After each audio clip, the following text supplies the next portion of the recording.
this is now a recurring event. Yeah. In that something atrocious happens, and then the worst cunts in the world mobilise and pretend they live there. And BBC interviewed someone from Scotland who'd come down for it's it. fucking insane. Just for clarity, for I mean, I assume most people listening are across what's happening there, but essentially, there's a man has been arrested and charged with sort of, I think the technical term is sort of inciting sexual harassment, but right. Charges which he denies, but essentially trying to kiss a teenage girl is what he's accused of.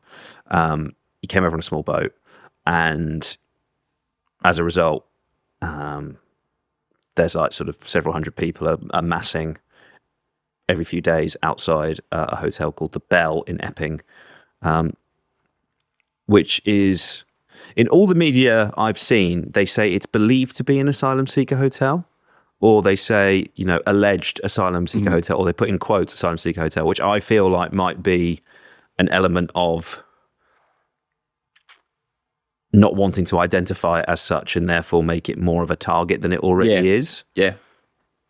But it would be very strange for sort of people to start protesting outside the hotel if there weren't asylum seekers within it. But, then again, famously, far right, not necessarily the most intelligent people in the world. They were trying to attack Romanian people's houses in Ballymena, and they burnt some Filipinos down. I think they did also get some Romanian houses. Oh, no, they did. They did. Yeah. But it was an egregious case of overreach. It's a blunt, but if they got the wrong hotel, they'd be like, well, it's something like this, and the problem's still bad. Ed, can you explain for me why? I've seen a few people holding placards like saying, not far right, just care about the children, save our kids. There's actually a reform councillor who's holding one of those placards. Can you explain to me why it might actually be quite racist / far right if someone commits a crime to then respond in the way that these people are responding?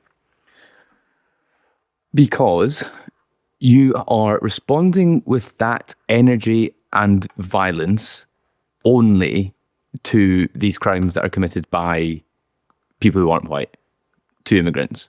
However many, I don't know the numbers, but white men commit atrocious acts against women and children. Actually, literally take, for instance, the aristocrat and her boyfriend who went on the run and their baby daughter died.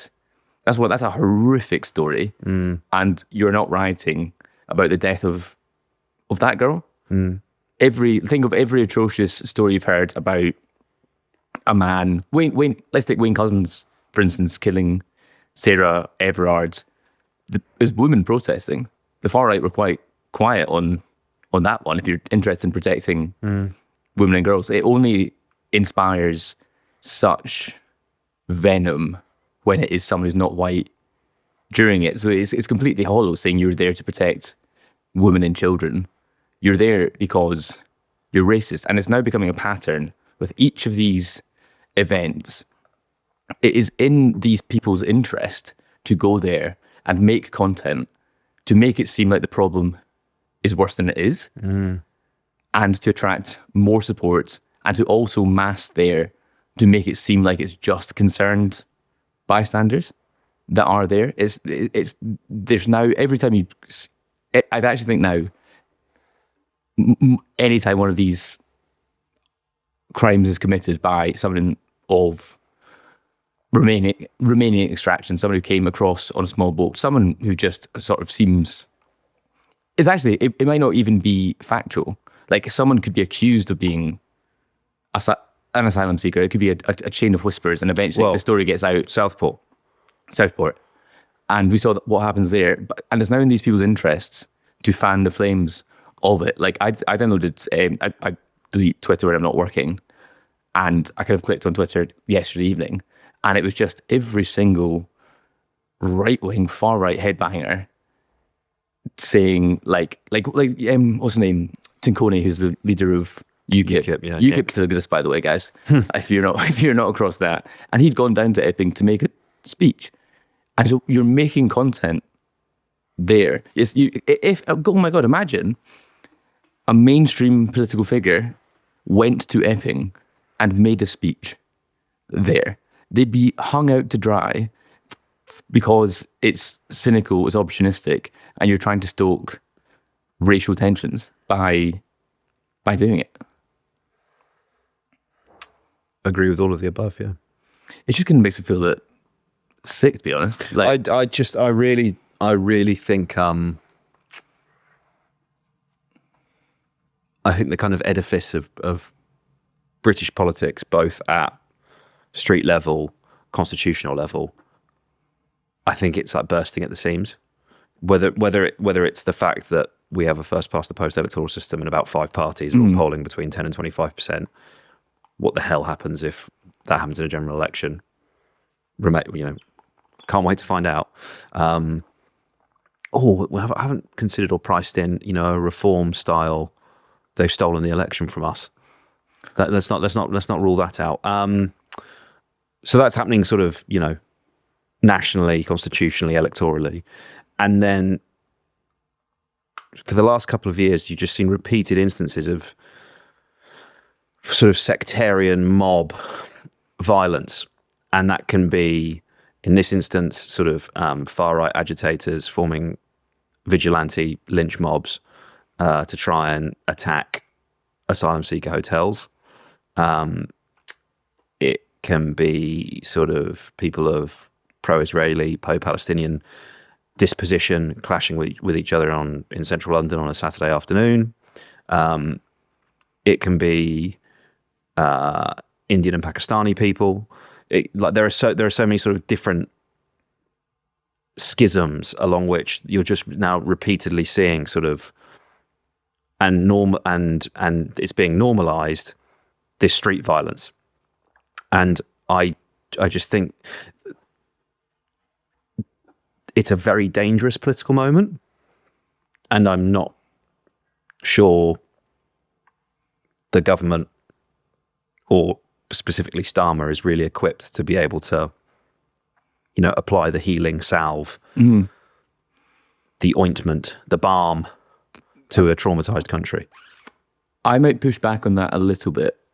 Please do. Because it's not normal people doing this. It is the same people traveling to these things and behaving in the same way. If it was just people who live in Epping trying to burn down this hotel, and that was the case across all of these things, and it wasn't opportunistic far-right groups traveling to cause absolute havoc. And you saw polling after Southport, I think the vast majority of people in this country thought the riots were racist and condemned them as far-right. There wasn't widespread support for them. And that's actually the narrative I think these people are trying to peddle, is that the country is about to go up in flames, that there is this tension, that this because they talk about London, right? And we both live in London. We walk the streets every day. I live in quite a Muslim part of London, basically. And don't go further than that. Maintain OPSEC. I never would. Yeah, good. And they talk about it as if you cannot walk down the streets without someone getting mugged, stabbed. They're trying to inspire fear, and that's why these things are useful for them. Is that they can present these images of lads fighting in Birmingham, pro-India versus pro-Pakistan, and create this fear. When in reality, it's not everybody doing it. There are these pockets of tension, and absolutely there's scope that they could grow, and that's what these people hope to achieve. But I think currently that actually isn't the case, or it's a tiny minority of people who are engaged in those tensions. You have been watching a clip of the PoliticsJOE podcast. If you'd like to watch the rest of the episode, head to Patreon. It's the only place where you can watch the entire podcast in full. From £4 a month, you can get access to the video podcast as well as our group chat and first access to live event tickets. We're having the first of those live events next month. It'll be a lock-in, and tickets sold out in 4 minutes. We're very excited to meet all of you, have a beer. I can reminisce. I can tell you about Wayne's in Nice. That'd be nice, wouldn't it? Actually, we should just have the next lock-in in Nice, in Wayne's. We should. That'd be good. Yeah, for the extensive French contingent that we have. If you're French, let us know. Yeah, absolutely. 1,246 of you have generously chosen to support us so far. Become Patreon number 1,247 by heading to patreon.com twitter.com/PoliticsJOE, or of course, the pod is free to listen to in full on all good audio platforms.